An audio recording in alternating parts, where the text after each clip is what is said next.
Welcome to the Pursuit of Learning podcast. I'm your host, Clint Murphy. My goal is for each of us to grow personally, professionally, and financially, one conversation at a time. To do that, we will have conversations with subject matter experts across a variety of modalities. My job as your host will be to dig out those golden nuggets of wisdom that will facilitate our growth. Join me on this pursuit. With the Great Resignation underway, it's been challenging as employers to hire and retain top talent. Today, I talk with Julie Winkle Giulioni about 7 different dimensions we can focus on as leaders to create a sticky business, and we offer you practical tips and strategies to use in your organization. Enjoy the show today.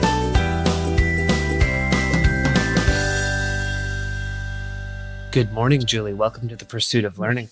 Where I'd like to start with you right now is, what is motivating you in life? Whoa, that's a big question for an early morning. My desire to really help people grow, I think, gets me up in the morning. My desire to have fun and enjoy my family and friends.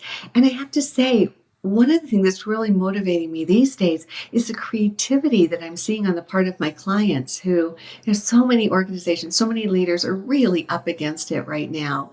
And to see the energy and the innovation and the commitment people bring to work day in and day out, despite the challenges, it's hard not to be inspired and motivated by all of that.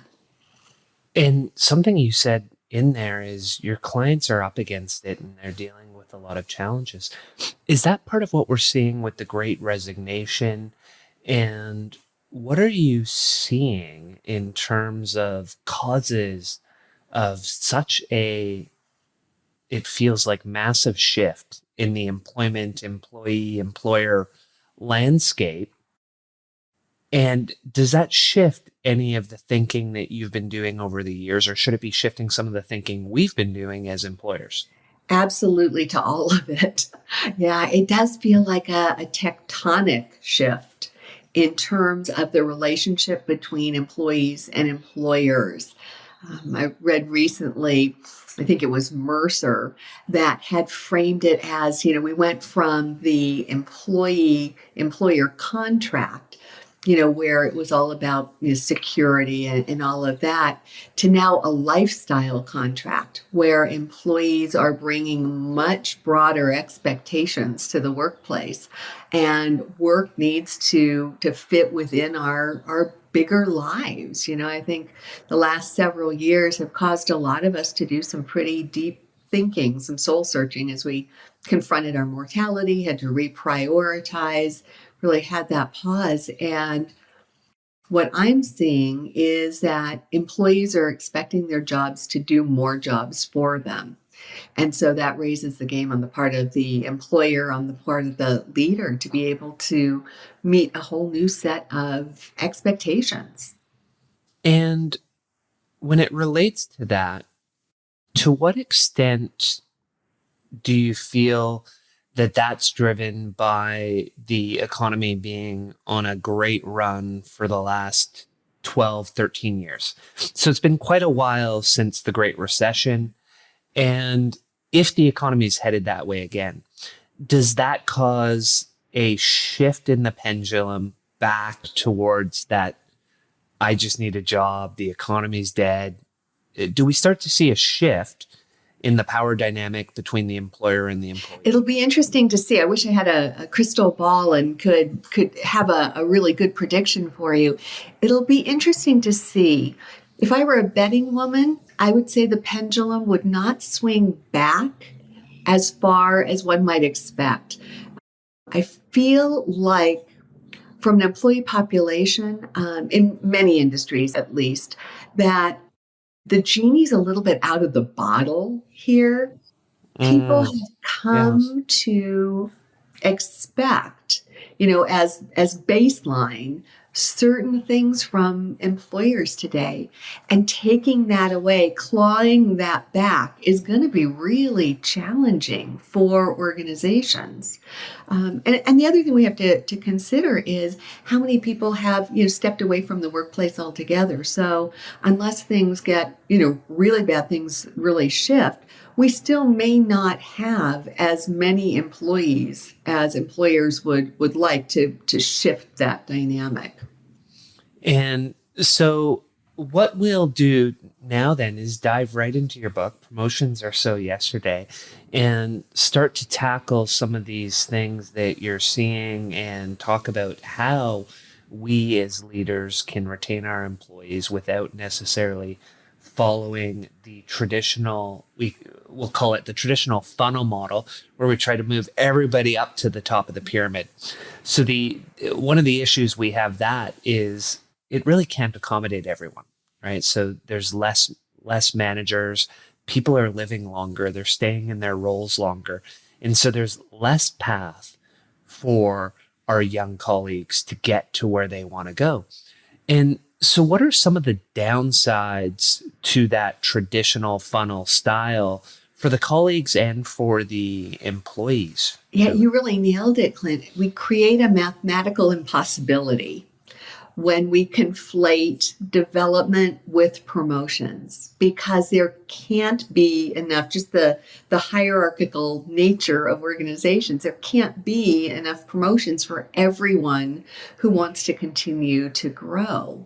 And so it puts tremendous pressure on the system, the organization. It puts tremendous pressure on managers if that's the only tool, the only vehicle, the only pathway they think that they've got to offer folks. The good news is that employees actually are interested in developing in many different ways. And so when managers can take the blinders off and help employees do the same thing, there really are countless ways beyond just that promotional path to help people continue to grow throughout their careers. And so when you talk about the many different paths, I think what you're referring to is what you called the multidimensional track, and looking at these other domains that we can tackle outside of just money and title, right? And so can you take us through what that multidimensional track is at a high level? And then we'll start to dive into some of the details of each of the ones on or each of the domains. Absolutely. So, over the past 10 years or so, since my first book, Help Them Grow or Watch Them Go, came out, I've been working with organizations around the world, with employees and managers alike, really listening to what careers mean to people and how folks want to grow. And over that 10 years of field research, certain patterns began to emerge. And it became clear to me that certainly that climb up the corporate ladder, that's, one avenue that folks are interested in pursuing. But I started to hear some other thoughts and patterns in these domains, I like that word, Clint, that began to emerge. And that's what formed the multidimensional career framework. It involves 7 other dimensions beyond that classic climb up the corporate ladder. 7 other ways that people can grow, learn, develop without having to make a move, change positions, have a new title, sit in a new seat. And so those other 7 dimensions are contribution, competence, connection, confidence, challenge, contentment, choice, and then the 8th one is climb. It was kind of tidy that they all mapped to C words, so they were easy to remember.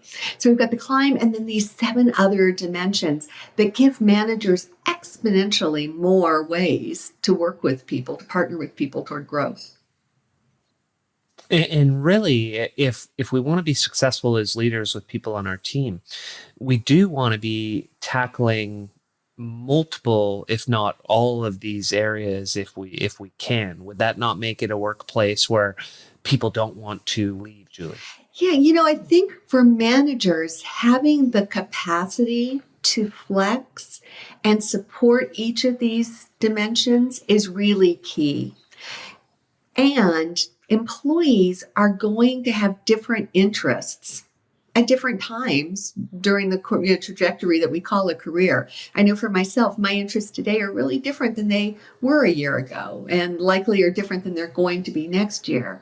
So for leaders, if they're going to be effective, supporting each individual, the key is to have the versatility to be able to understand and appeal to each of these dimensions as they present themselves within an individual. And you have a tool that people can use to say, of these dimensions, what are the priorities for me? Can you walk the listeners through a bit how that tool works and how they can use it with their colleagues? And that'll give them a flavor for some of the benefits they can get by picking up the book and using the assessment tools that are in there. Yes, thank you. So in the book itself, there's a paper-based assessment that a manager could use with an employee just on a 5-point scale. How interested are you in all of these things? And it ultimately maps to the dimensions.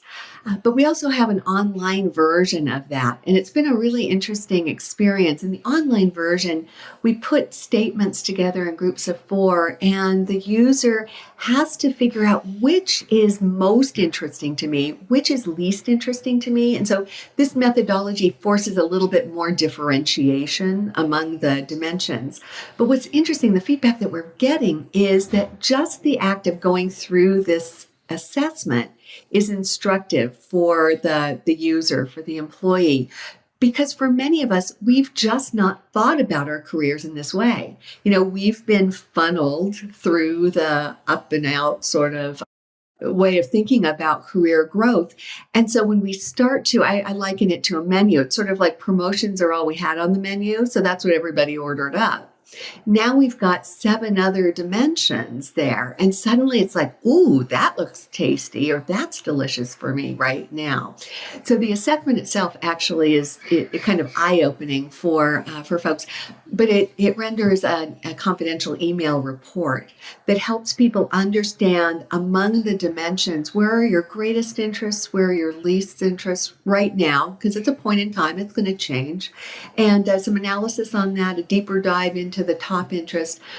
And the thing that I really appreciate about the assessment, it includes some reflection questions that allow the individual to start thinking about this at a different level so that they're better prepared to approach the manager or supervisor to have a really robust conversation about, here's where I am today. Here's how I want to learn. How, Mr. Manager, Ms. Supervisor, can we partner to make that happen?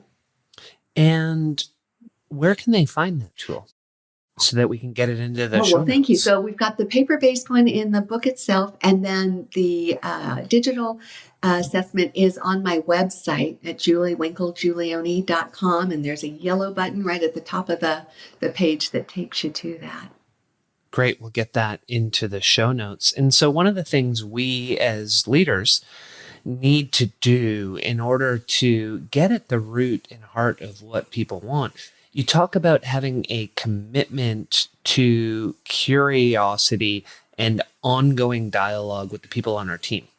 What does that look like? What do we need to be doing to find out what people want and how we can best serve them? What it doesn't look like is that classic one and done. Once a year, let's go off, sit together for 2 hours, go through your performance, talk about your goals, put a whole big old plan together, and then stick it in a cabinet somewhere to not be seen again for 12 months. And that's kind of the cadence that so many managers think of when they think of development planning. Development, what I've really come to believe is development is a relationship between a manager and an employee or a colleague. And that relationship plays out through conversation, ongoing thread of dialogue that connects events and activities and emotions throughout the course of someone's working life. And so leaders who develop folks well tends to have more dialogue with their folks.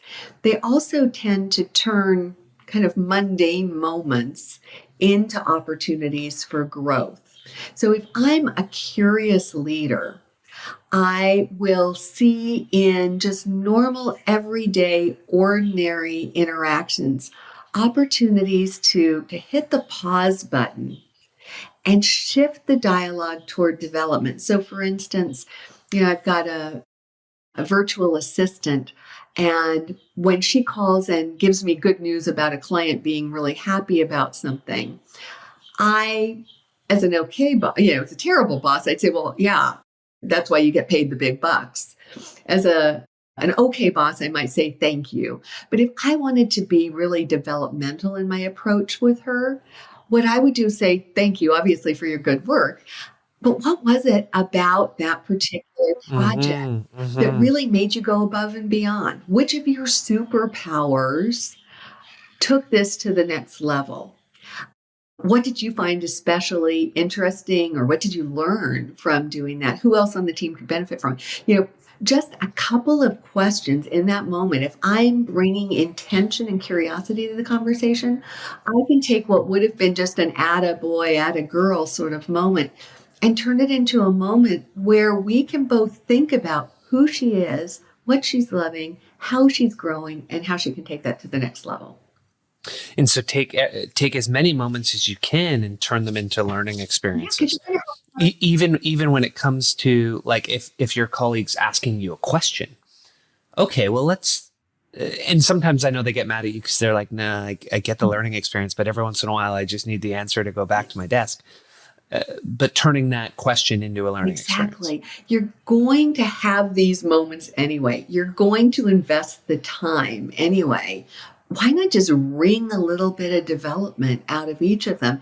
And pretty soon what happens is your staff, your employees internalize this and they start doing it for themselves and each other. And that's when you've really created a development culture around you. And when they start doing that with their team, and now all of a sudden everybody at every level is developing that, and it's up and down and it's left and right, you're in a workplace it's phenomenally enjoyable to be in because everybody cares about each other, teaches each other, and makes each other better. And it's the kind of workplace that's very hard to leave. It would take an extraordinary offer for someone to leave an environment where they are supported and growing and appreciated and part of that kind of a culture. And so it goes back to your original question about, what's going to happen in the economy and how are people going to migrate. This is the time for leaders to really double down on building the kind of sticky culture that is going to be what people want to stay with. And so to build that sticky culture, what I thought we could do is take people through the first, let's say, 4 dimensions, and then we'll leave them to read some in the book. And we'll dive deep into some of them. And where I thought we could start was contribution. And so that's helping our colleagues feel like they're making a difference and aligning with their purpose. Can you unpack what that looks like? Absolutely. And I love that you're starting with contribution. When I created the multidimensional career framework, I knew that the framework worked. It came from real people. What I wasn't sure of was, when it really came down to it, if people were asked to rank how important, how interested are you in these, would climb still be up at the top? Yeah, these are other nice consolation prizes, but what I really want is climb. So we did a global study with about 800 people worldwide, and asked them to rank these dimensions. And what was fascinating to me, Clint, was climb was dead last in aggregate across ages, genders, levels. Climb was least interesting to people. Contribution was most interesting to people. So to me, that is just such a hopeful message about what employees are looking to do in the workplace.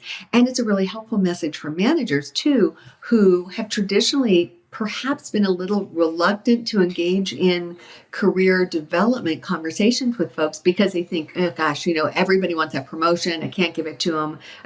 Let's not even go there. I don't want to stir the pot. Suddenly, contribution, what manager doesn't want to support that? And so contribution really is about tapping that human need that we have to make a difference, to be of service, to live on purpose, to leave things better than they were before. And people contribute all the time. So what we're talking about here is how do we turn that into kind of a reciprocal activity where, yeah, I'm giving, but what am I getting in terms of learning as well? Because when we're intentional about it, greater contribution can be one of the most powerful ways to learn and grow. When I step up and do more, when I step into a void, when I take on a volunteer assignment within the organization, when I'm giving at that next level, I'm probably stretching myself. I'm stepping into some unknowns. I'm pushing the boundaries. I'm meeting new people. The potential for growth is great if we're intentional about it. So what all the dimensions are actually about is how can we use that dimension not just to serve the organization, but does the employee get something back in terms of learning and growth as well? So when we think of this dimension, I often think of the Gallup survey, and a lot of people over time have said, hey, that's one of the number one ways to measure engagement. We do it at work. And one of the ones that always gets challenging is the question, what I do makes a difference. And people often look at it and think, well, does what I do make a difference to the broader world? And they don't necessarily think, does what I do make a difference here internally to the people that I'm working with, to the company, to the people that are truly my customers? And some of the people that may be challenged by that, you may have data analyst, I'm accounts payable, I'm an executive assistant, I do more support level roles. And they're looking at it and saying, well, I don't make a difference to the broader world. How can we help them reframe that they're making a difference to everybody around them, to the company, and then the company is able to make a difference in the broader world? You've just articulated it so beautifully. There is no role that doesn't make a difference. An organization is not going to invest dollars to have someone sit around and not make a difference. So we know every single role makes a difference. And really effective leaders help people have the affective experience of that difference on a regular basis. Sometimes it's as easy as kind of creating the breadcrumb trail that you just did. So you in accounts payable, yeah, it can feel like just shoveling papers around, but you're creating the conditions where we can make timely payments to our vendors. Those vendors can then pay their bills and their people and are able to advance their mission of whatever it might be. When we start to create the breadcrumb trail, pretty soon I can see how my little piece of the puzzle fits into the bigger one. I've painted myself into the big picture at that point. And it elevates my sense of value, my sense of being respected within the organization, and it elevates how I feel about the work that I'm doing as well. So in many cases, the whole thing around contribution is we need to be reminded of the contribution that we're making, that we're not just, off in a corner doing something that doesn't matter.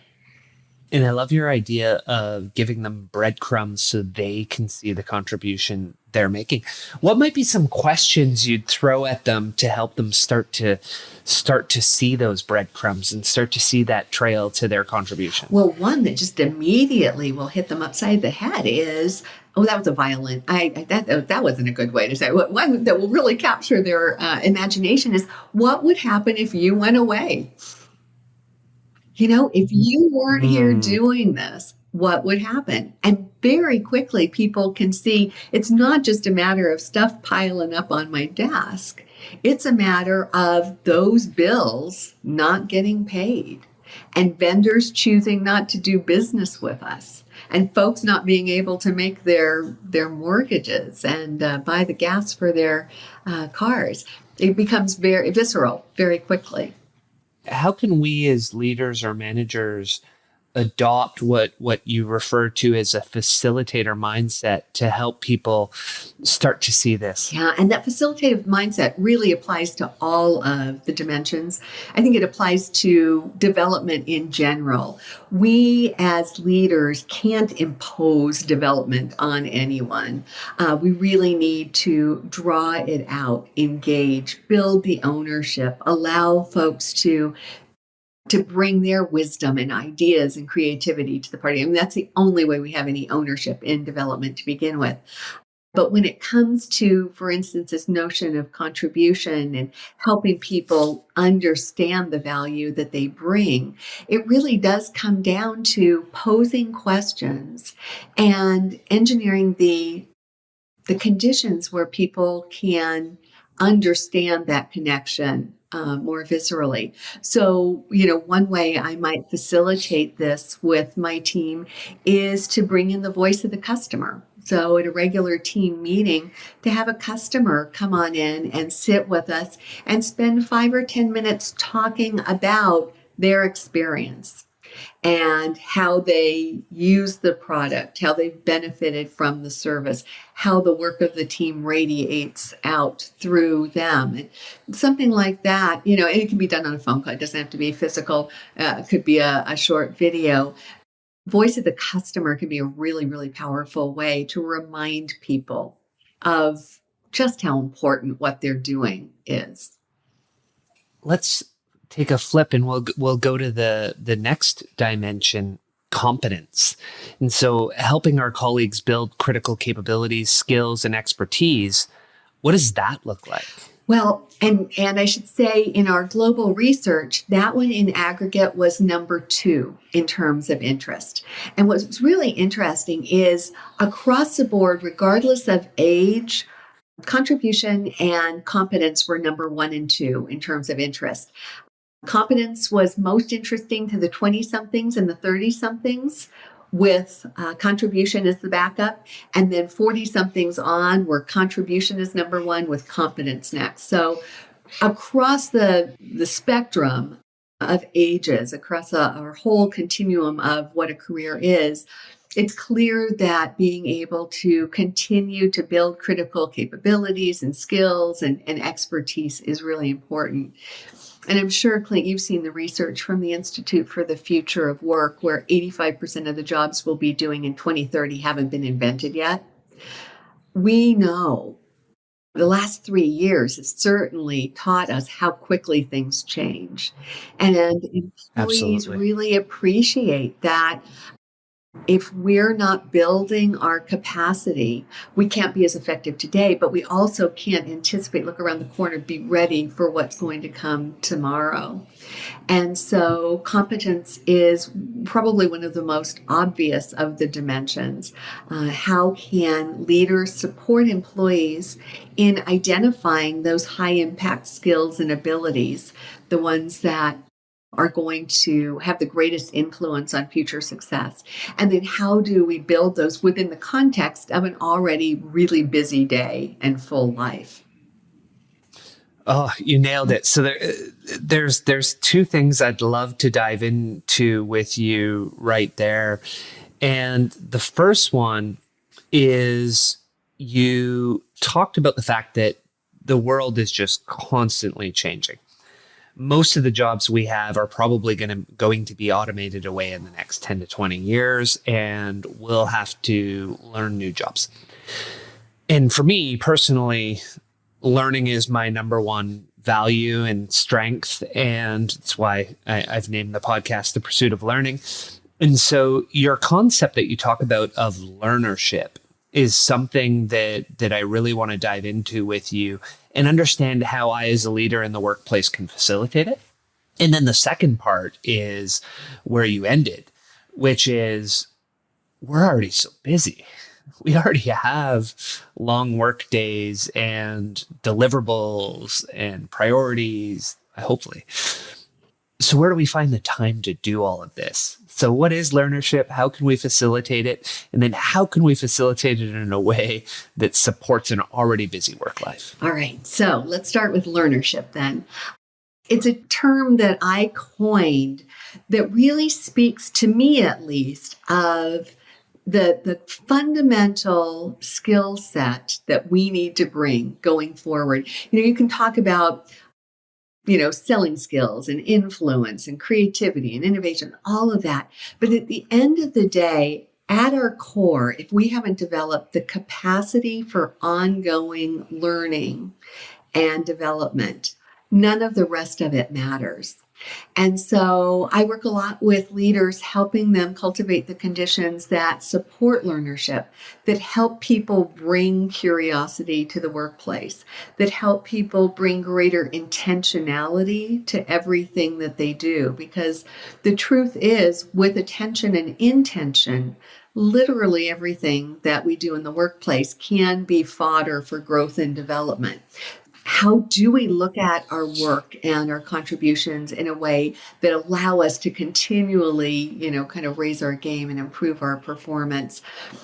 So the curiosity, the attention, the intention to continue to grow and learn, along with the orientation that it's going to be necessary or will be irrelevant pretty quickly. So learnership really is that foundational skill that I think we build everything else upon. And when we've developed the habits of mind and the habits in general that allow us to continue to scan the environment, to capture those insights. When we get on, you were saying before we started recording, you read a book a week.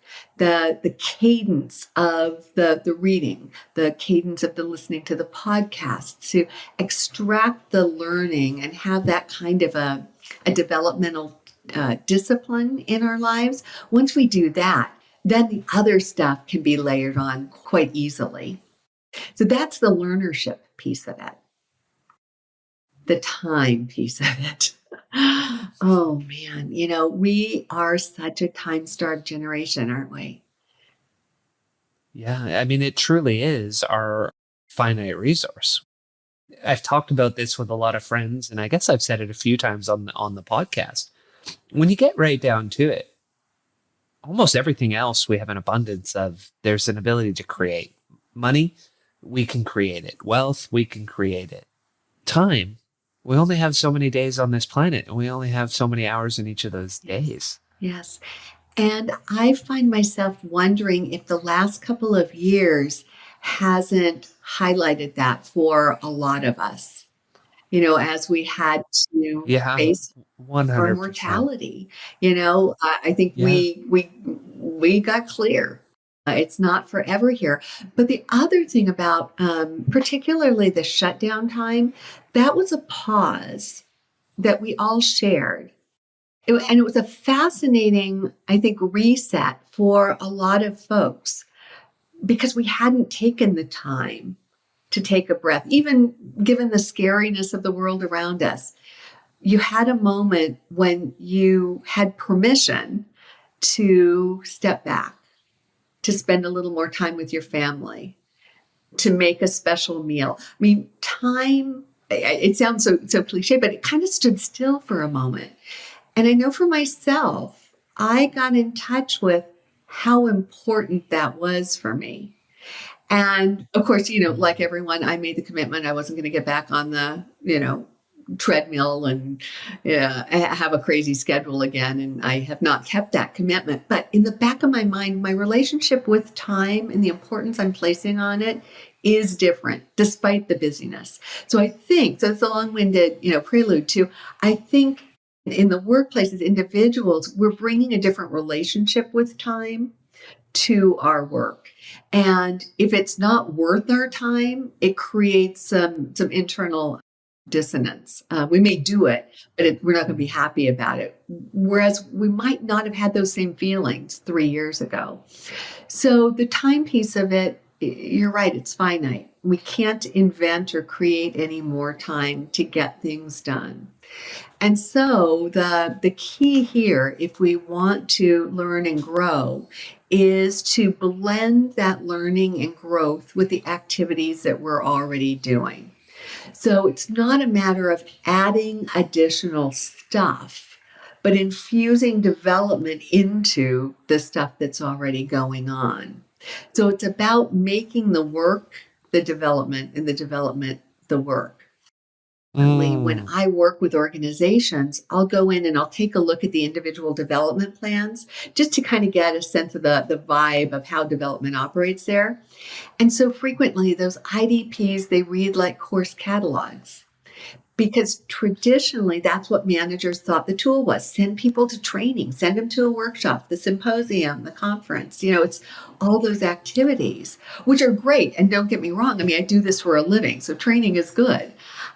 But it's just one avenue that we have, and it may not always be the most accessible avenue because of the additional time that layers on. The good news is there's gobs of work that needs to get done in most organizations, and structured properly with intention, with a learning plan around it, that work is development in action. And so this is where you have the concept, I believe you call it transforming while performing.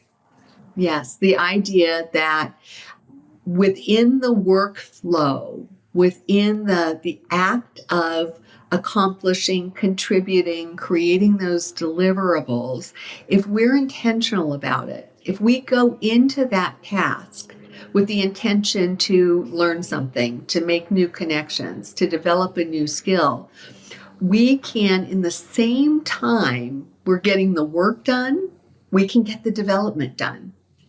So it's not that, additional, how do I carve out this extra 3 hours to do XYZ?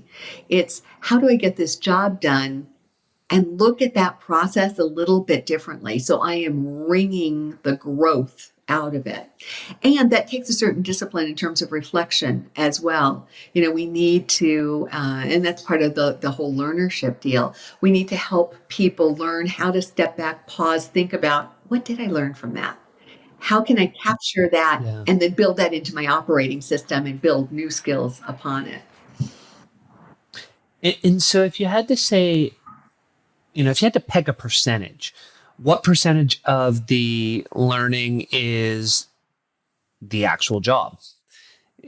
Challenges that we add to the job, external self-learning that you do, reading magazines, books, listening to podcasts, and what percentage is courses or conferences, so actual guided learning? Where would you put those percentages? Like, what should we target with our team? It probably differs based upon industry and discipline. I'm thinking folks in the sciences may find themselves doing more of the traditional educational route, where those of us who are in applied disciplines may be able to learn more through doing. The Center for Creative Leadership, years ago, had done the research and found that we learn about 10% of what we need to be successful on the job through those formal means. The workshops, the classes, the e-learning, the webinar, the books, the podcasts, those sorts of things.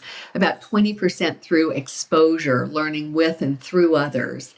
And the other 70%, according to the Center for Creative Leadership, would come from experiences. And that's what we were just talking about, the experiences on the job that we approach with that kind of learning intention that allow us to get the work out the door and get the learning inside of us as well. At the end of the day, we can only listen so much, we can only read so much, can only watch so much. We have to do it. And so that's where 70% of the benefit comes from, is from taking action and doing the actual job. And then we say, hey, look, I'm proficient at this job. Well, you've you've been doing it for 5 years now. Of course, you're proficient. You surprise yourself.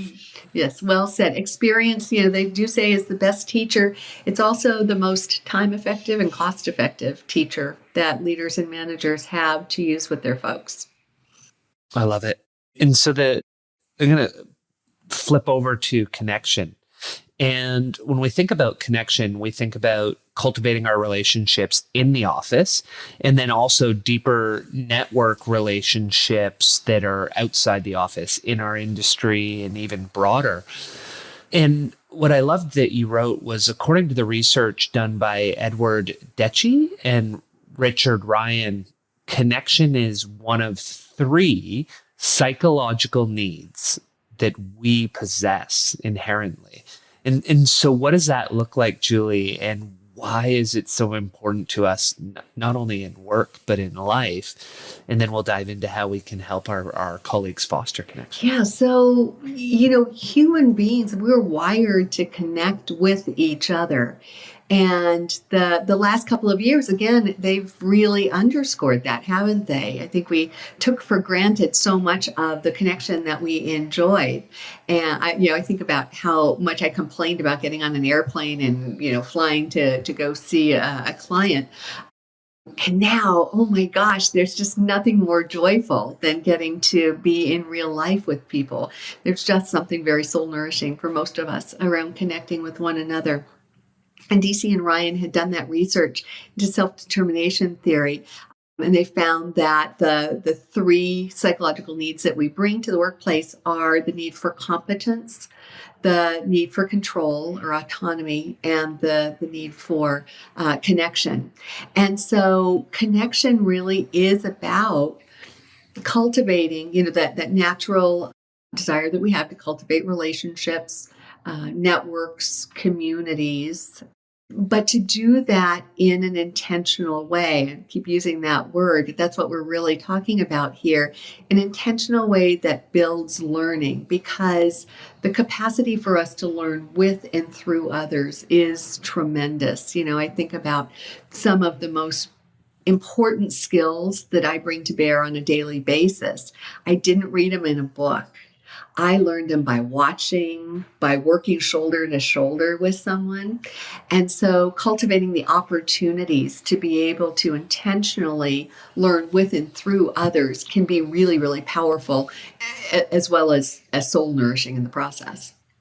And so I'm definitely going to digress a little on something you were talking about right there, because it feels like this is the one that is the most hampered by the switch to work from home and remote work, right? And so we're connecting less. We may be more efficient, and I would argue that we don't necessarily think about efficiency in all of its forms, right? Am I more efficient? Is my team more efficient? Is the company more efficient? And we as individuals tend to focus on, well, I'm more efficient because I'm sitting at my desk, no one's bugging me, I bang things out, and then I can go live my life. But we don't think, well, how does my manager interact with the fact that they have no visibility in what I'm doing? They can't ask me questions, they can't be responsive. So that's one of the things. The other thing that I really think is going to hamper young colleagues is that osmosis that you talked about. So much of my career and my development to where I am today is simply sitting beside people that were ahead of me on the ladder or on the curve and just listening, right? And even today as a leader on a team, I've set up what you might refer to as a hub and spoke. So all my direct reports, leaders on the team are around me, and I'll hear them talking.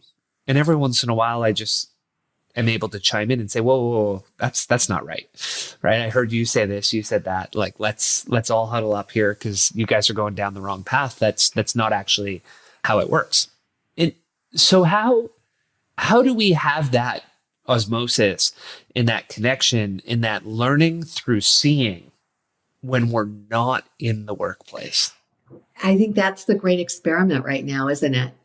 as organizations struggle with remote, hybrid, all in person, how do we find that balance? The research does suggest that individuals, have been more productive during this time of being remote. And what's lost, in terms of the culture and the connection. So as I'm working with organizations, what I'm really seeing is the desire to be more deliberate with the time that they're together.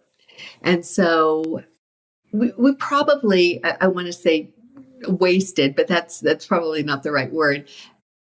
We didn't milk our 5 days a week in the office tradition for all of the learning and osmosis opportunities that were possible back then. It was probably a small percentage of the time that we were doing that. And so how can we, for instance, a hybrid environment when we're only together a couple of days, how can we just create a more concentrated experience of that? Really making sure, okay, the other 3 days were, off scattered to the wind, but here when we're all together, how do we wring as much connection, learning, conversation, cross-pollination out of that experience? And we might, again, with intention, we might get as much value out of 2 intentional days as we would have out of 5, sort of haphazardly approached days from the past. And then the other thing is, I think we need to all figure out how to use technology to really create a meaningful connection with each other. I mean, it's not going away. I said before something about the genie being out of the bottle. I mean, that's the case on this as well. We are going to continue to use evolving technology.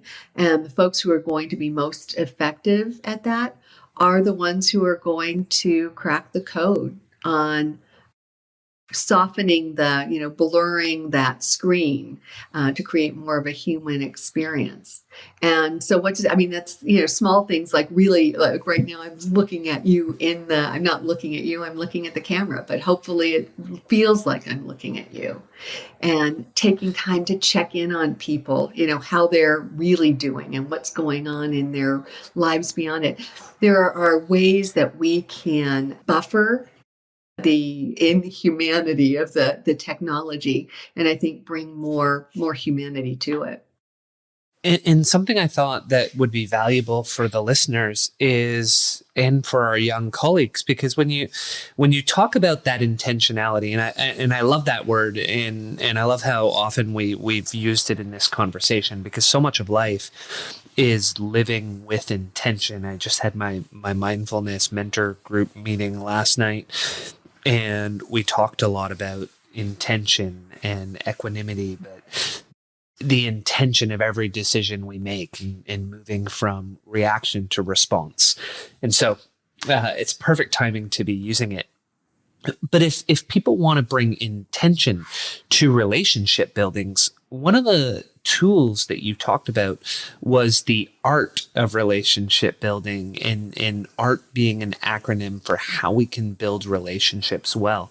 Can you take our listeners through what the art of relationship building looks like? Absolutely. And what I tried to do was just sort of cull it down for leaders to help them coach folks through what relationship building does look like. Because for a lot of folks, and in some cases it's younger folks, but in other cases it can be older generations as well, we maybe haven't learned how to build meaningful relationships. And so wanted to help managers coach others in doing it. So ART is an acronym for what contributes to long-term, sustainable, successful relationships. And the A stands for authenticity.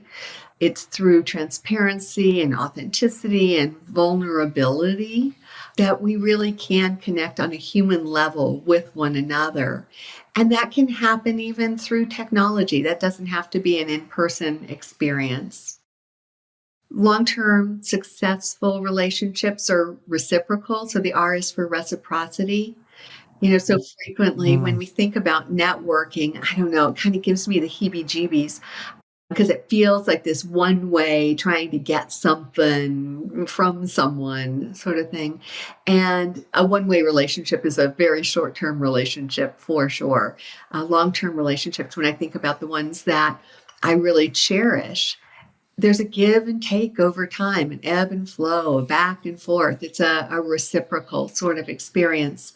And then finally, the T in the art of relationship building is trust. At the end of the day, relationships are based upon trust, doing what you say, saying what you do, keeping confidence, demonstrating respect, and that foundation of trust, again, can be built in the absence of face-to-face or, in person sorts of exchanges. We can build that kind of trust if we're deliberate about it through technology as well. I love that. It's just simple little model to help teach people how to build relationships, which is going to serve them so much in the course of their career, whether it's in the company they're at or as they transition on. And flipping over to confidence, one thing we want is for our colleagues to be confident in their own abilities and their talents. And how does confidence play an important role for them? And how does insufficient confidence put a ceiling on their success? The statistic is that 70% of us will experience the imposter syndrome at some point in our career. And I'm probably skewing the statistic because I've experienced it so much and continue to. There are certain times in our career where we don't need to be building new skills, new networks. What we need to do for our personal growth, our professional growth, is to really double down on developing that sense of trust and assuredness in our capacity to show up and perform predictably. And I'm not just talking about junior folks who are new to the workplace and trying to get their legs under them. I know for myself, every time I take on some kind of new dimension, I have a period of time where I'm not quite sure. I'm not sleeping well at night. I don't have that sense of confidence in my capacity. And it can be debilitating. So there are times in each of our careers where probably the best step forward is to double down on our trust in ourselves and building that up. And the thing that's funny about confidence versus these other ones, there's a little bit of, shame or embarrassment or reluctance to talk about a lack of confidence. I mean, I can say, I don't know how to do XYZ skill. No big deal. I can say I'd like to make a better, contribution. I can say I need more connections, but there's something about saying, I don't feel quite confident doing whatever it might be that just makes us feel less than, and folks try to hide that. And then, of course, it's very difficult to develop as well. Absolutely.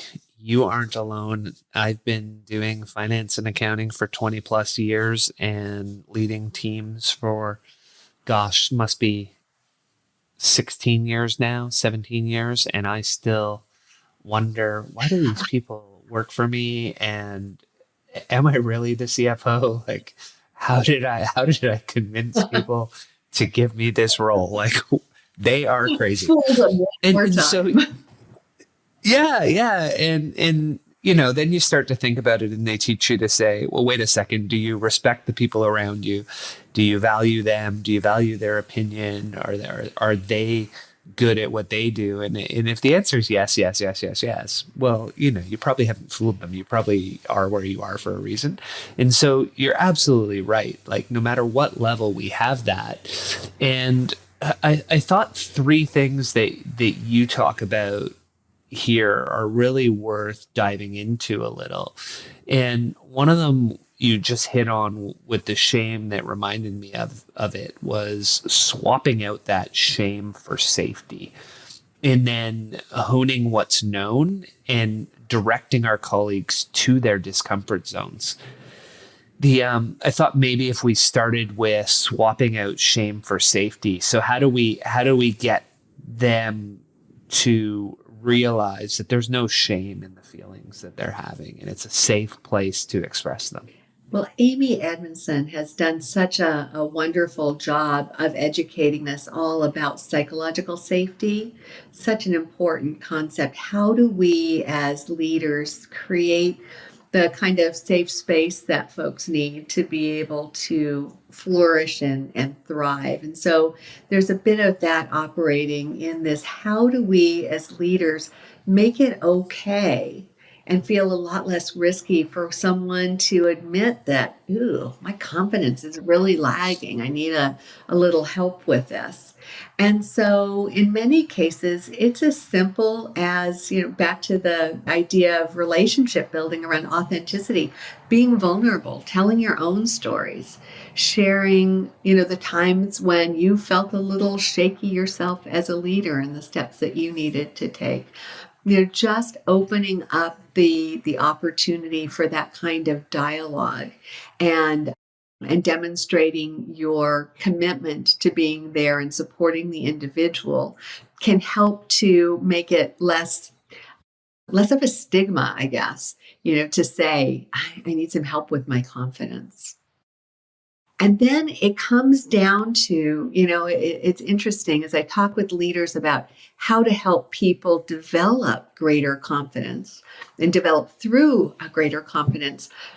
It's almost like your strategies fall on two different sides of the coin.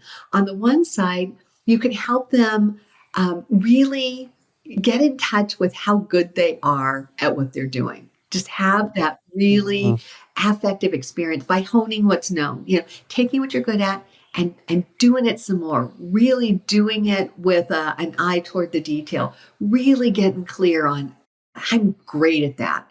And so by doing that, that can elevate our confidence. But the other side of the coin is pushing folks toward the discomfort zone where the barriers might lie. It sounds kind of risky and scary, and it is. But once we know where those boundaries are, once I know that I can perform, I can do a keynote for 1,000 people, but once it gets up to 1,001, I'm not up for it. Once I know that, then I cap my keynotes at 1,000 people. And I can confidently go into that. And so it sounds like a bit of a, downer, whatever to say, figure out where your limits are, your barriers are.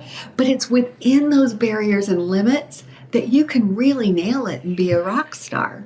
And so it's a funny kind of dichotomy. Do I make them feel better, bolster them through, doing great work, or do I push them to figure out where they can't do great work? And it's a both and depending upon the individual. And then if we go back to the shame and the psychological safety, is that something that you feel you may have seen improvement through COVID, where leaders are opening up more about psychology, mental health, what's going on in their life as a means to let their team open up more? Have you seen an increase or an improvement in that area? That has been my experience, both personally and in the clients with which I'm working. When we all scattered to the wind and turned our Zoom cameras on, we were invited into the living rooms, dining rooms, bedrooms of our colleagues and our supervisors and our employees. And it forced a level of transparency, of authenticity, of vulnerability that we might not have ever hit had it not been for the virus. And I just think about some of the early interactions where kids and cats, are crawling all over. And I loved that. I just found that to be so charming, to be able to see the artwork behind someone, the family pictures, the sense of style, just to get to know people like that and for them to get to know us in that way. And so leaders who were savvy really used that to their advantage in terms of, again, kind of going back to the conversation about connection, using just the props around us in our home as a means for connecting with one another.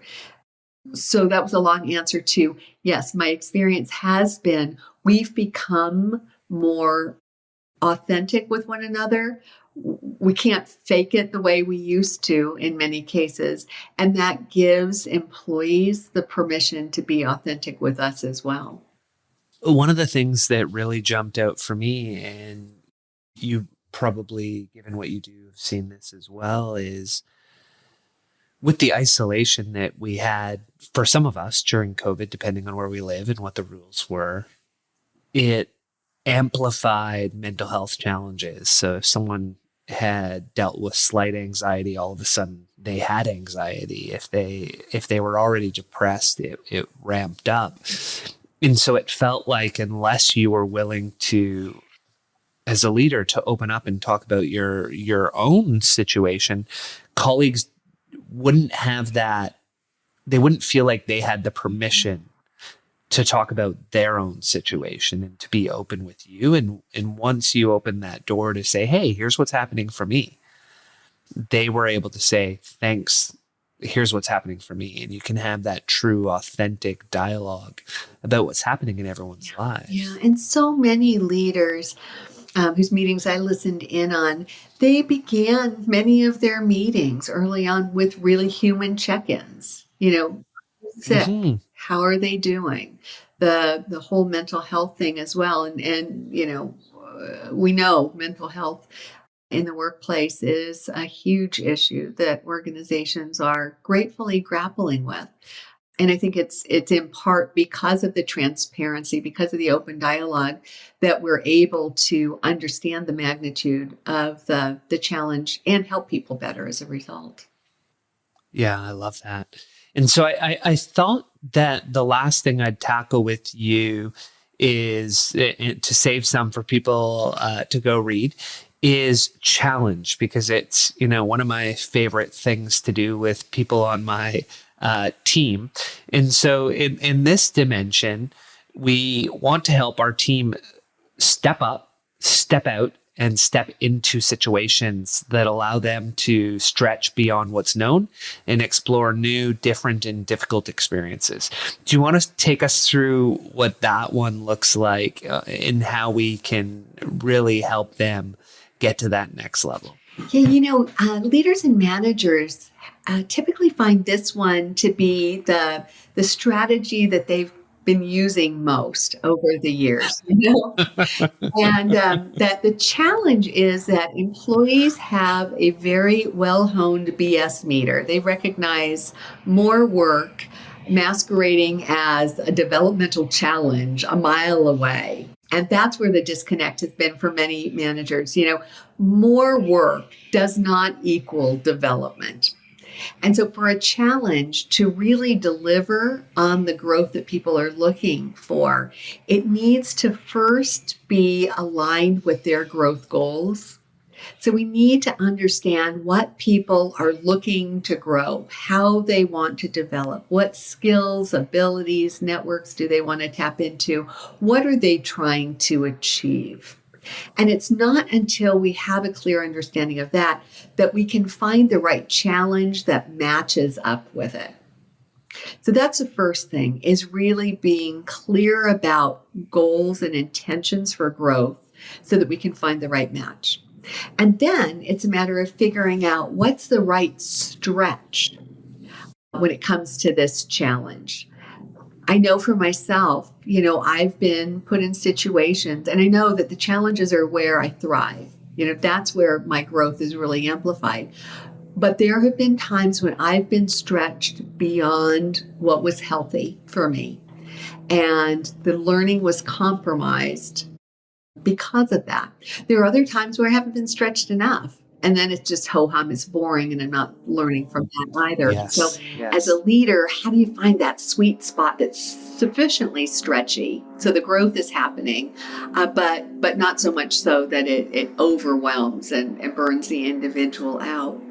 And then the third component here really has to do with back to being intentional. helping people stay focused on the growth that challenge is delivering, what they're learning. So frequently we give somebody a growth opportunity, one of these developmental challenges. And then before you know it, it just feels like more work. It's just been kind of absorbed into the work I'm doing every day. We forget that the reason we took that on was to learn XYZ. As leaders, we've got to keep the development in the foreground. We've got to keep people thinking about, what am I learning? How am I growing? Am I being intentional each day as I'm doing this job to make sure that, back to what we were talking about before, that I am actually transforming while I'm performing. And that's a tough discipline. It's a very sophisticated discipline for individuals to internalize. The only way they'll ever get to it is if managers have the discipline of following up, checking in, unpacking, learning on a regular basis. And so how does the concept of the deep end tie into this? And how do we, the age old image people have of being kids and their dad teaching a dog how to swim by just throwing it into the deep end.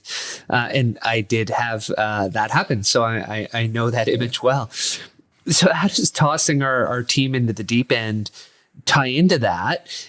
And how do we ensure that we're stretching but not breaking? Yes. It's interesting. As I've worked around the world, literally every country that I've worked in, when I talk about, ask people how have they grown most powerfully in the past, every culture has some variation on the throwing them into the deep end theme, but it's a really common theme. And when you think about it, probably some of your most powerful learning is when you got thrown into the deep end and had to figure out how to swim there. There's a lot of learning potential in that. As long as the leader is there at the side of the pool with the life preserver, watching and making sure you're not going down for the third time. So the key is calibrating, that stretch and not breaking, calibrating how much discomfort is developmental and where it flips into pain, agony, fear when the learning gets shut off. So as a leader, it really does go back to having that relationship with the individual, understanding what the growth goals are and tolerances are for stress, and having the open lines of communication so that if I'm in the deep end and I'm swimming around and I'm getting real tired real fast, I know I can say, hey, over here. And I know that you're going to, as my boss, dive in and help me get over to the side safely. That safety net becomes really important. So in my career, whenever young people say, hey, how do I get ahead in my career? What do you recommend? Or when I'm writing online and saying, here's how to get ahead, here's the things to think about. You nailed the number one answer. It's find a way to put yourself in as many sink or swim situations as you can and swim. And if you do that consistently year in, year out, you end up having to tick so many of these boxes that in dimensions that you and I have had a conversation on, because you can't do it alone. So you need a network. You have to learn, you have to grow, you're adding value, right? So you end up just by putting yourself in those challenging, hard situation, you work your way right through the entire multidisciplinary dimension track. So you actually tick all the boxes. I think that might be one of the reasons it's so powerful to go into that. It's scary, but getting ahead usually is scary. Yeah. And if we understand ourselves, as individuals who are guiding our own careers, if we understand ourselves, we know if it's the right time to jump into that deep end. There are certain times of the course of your life where you may need to stay in the shallow end for a little bit. Maybe there's a new family member, or someone's ill, or your own stress levels are just such that you don't have the temperament in that moment to do that. And so the beauty is most of the workplaces are pretty cool pools with shallow ends and deep ends and everything in between. And if we're self-aware, we can choose where the right swim lane is for us. And so we've tackled a fair number of the dimensions for a multidisciplinary career. And part of what I still wonder, right? Money and title. Are colleagues still going to be coming to me? I'm ticking all the boxes. I'm getting them all the growth and the challenge. And are they still going to come to me and say, Clint, I want a new title. I want more money. And how can we meet that need for money and financial growth without a new role or a new title? Well, you hit on the other C, compensation, that we don't write about in the book. And yeah, of course, the title of the book is Promotions Are So Yesterday, but they're so today, they're going to be so tomorrow. They're part of the landscape. And part of the motivation that people have for pursuing those promotions is the pay and the perks that come along with that. And unfortunately, that creates some unnatural motivation for people to want to move up the food chain. I mean, we've all seen individual contributors who are really terrific at their job, who reflexively want to move up into management and get there and realize, I don't even like people. Why did I do this? This is not a good fit at all. And so there is that kind of unnatural motivation that the promotional track offers. What's interesting is over the last year or so, as we've looked at the attrition statistics, and we probably look in our own network of people around us, there are a lot of folks who are passing up the pay, leaving those dollars to find greater purpose in their work. Folks are making those trade-offs. We're seeing folks step away from highly compensated roles because they don't have the control over the where and the when and the how of the work. They want greater choice and autonomy and flexibility that way. So I guess part of my answer is, as leaders, let's not make assumptions about the importance of money vis-a-vis some of these other things, because it's a new landscape out there that we're navigating. The other side of it is, I know that our colleagues in the human resources profession are working overtime to get creative. And you're probably, as a CFO, Clint, partnering with them to get creative, to find new and different ways to compensate employees. I know there's a lot of talk about pay for performance, pay for competence development, some creative things in terms of short-term and long-term incentives that are aligned to the business and supportive of employee goals. So I think that is the next frontier. But we have to remember that, the promotions are few and far between. When the stars align and the interest and the availability are there together, that's great. But what do you do when that's not the case? And that's where you've got these other dimensions that we know are deeply important and of interest to people that you can infuse into the employee's experience so they continue to grow and be that much better prepared when, as, and if that promotion makes itself available. Oh, that's wonderful. And there's so many non-financial things we can look at with them. So it's a great way to phrase it. And definitely the finance function is usually looking at that with the human resources department and saying, or people and culture department, and saying, how do we create a package in a company, the style that will fit with our people so that we don't lose them. So definitely you hit the nail on the head with that one. And as we wrap up, Julie, we had a pretty wide-ranging conversation on this. Is there anything we didn't cover that you really want to make sure the listeners hear before we wrap up?